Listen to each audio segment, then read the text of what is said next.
Thank you, Mr. Chairman, very much.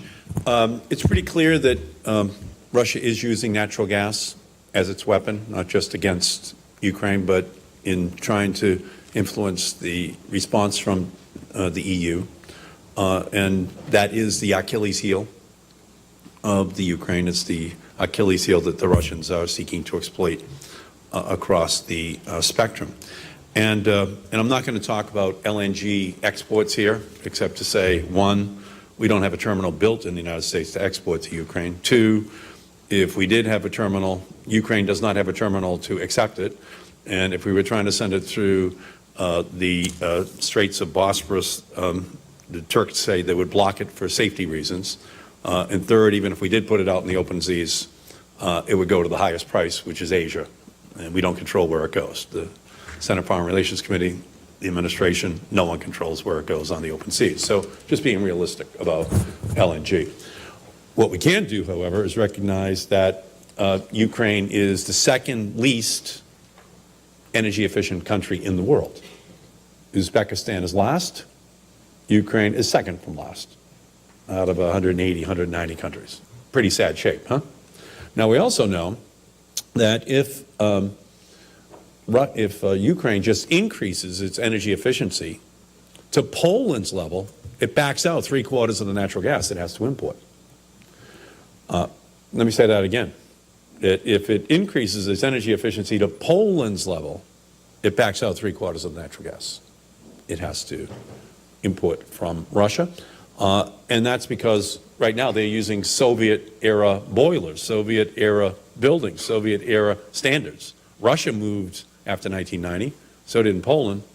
Ukraine just stayed right where they were, largely because of the fact that energy subsidies are actually unbelievably 8% of their gross domestic product is just energy subsidies from Russia. So they had no stake because that subsidy kind of kept them addicted. So I guess my question is this. What can we do with the EU and other countries to put together a set of incentives that moves in a telescope time frame the Ukraine economy to a modern energy efficient economy? And what is the goal that you think makes the most sense? And what is that time frame? And what will we have to do in order to meet it? And I would like the goal to be as big and bold as you can make it, because the bigger we make it, let me just tell you, is the more frightened Russia's going to get, the more frightened. This is what Gazprom is running their policy. That's who Russia is, that's who Putin's meeting with every day. So the bigger you set this, is the more frightened they will be. So can you just give me some hope here that with the EU we're going to announce some huge goal for the Ukrainian economy to transfer over to a much more energy efficient model?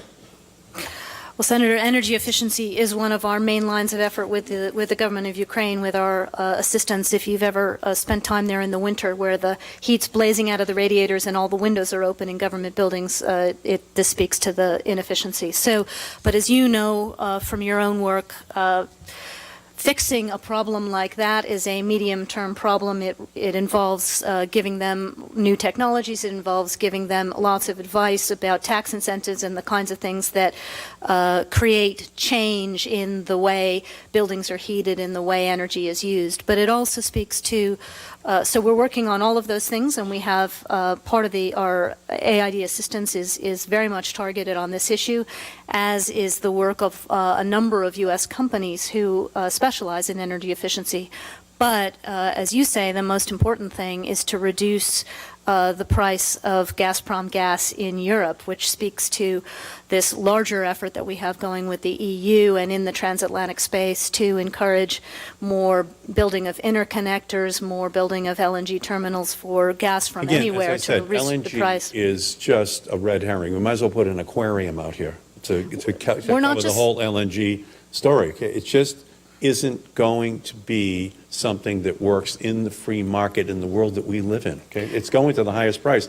I just want to come back to energy efficiency. If I could just say on this one, though, you're talking about U.S. LNG to Europe, but there is the price of gas is going down as a result already of Algerian and other LNG going to Europe, and that we need to encourage. Okay, well, that's good. Yep. But the big thing here is energy efficiency. Yes. The big thing. Yes. In the United States, I was in hearings in the late 70s where our Department of Energy was saying we need 200 new nuclear power plants by the year 2000, or else we're going to have blackouts and brownouts in the United States. We didn't build one new nuclear power plant. Okay? Not one new power plant was ordered from 1979 on in the United States. Why? Because we just doubled our energy efficiency. Huh? So what can we do here for the Ukrainians so that they can say to the Russians, we don't need your natural gas any more than we need your soldiers here in Ukraine? And the smartest way to go is energy efficiency in the short run. And all I would urge you is that you announce the goal publicly, and that you do so with the EU and the US standing there with the Ukraine leaders. And you make it 50% reduction in 10 years, 25% over 5 years, whatever it is, but on this pathway towards backing out all that natural gas. And that's just keeping your windows down, having thermostats that are smarter, having insulation that's smarter, having all new buildings be smarter. And it will work because they are so inefficient. Uzbekistan, my God, that's where they are. It's pathetic. We know it's the most corrupt energy sector perhaps in the world, Ukraine. And we just have to basically say to the people who have been on the take in that country from the natural gas sector that you're out. And we got to condition it publicly that they're out. And we're putting in people who come from this newer mentality. And I just say it, it's basically as clear as can be that their sector is so corrupt, so tied into the Russian gas mafia, that there was no way in which this day was not going to arrive. So I guess what I can ask from you is that you set a goal, and I don't know amongst the three of you if you have a goal yet that you've publicly announced in terms of the reduction of energy consumption in the country. I think it's certainly a worthy thing to take up with the newly elected president of Ukraine, assuming we have free, fair elections on May 25th, to set a firm goal for the country. But we are very much on the case, and we agree with you on all of these points. I would, amongst yourself and the Europeans, set a goal that you would like to see achieved, so you can talk to the president of the country in the first meeting that you have with him. I think it's the most important signal you can send to Russia. Thank you, Mr. Chairman. Thank you, Senator Markey. I understand Senator Corker has a brief comment he wants to make, and then we'll let this panel move on. Mr. Chairman, I want to thank you for having the hearing, and I certainly appreciate the way the members asked the questions they did. Another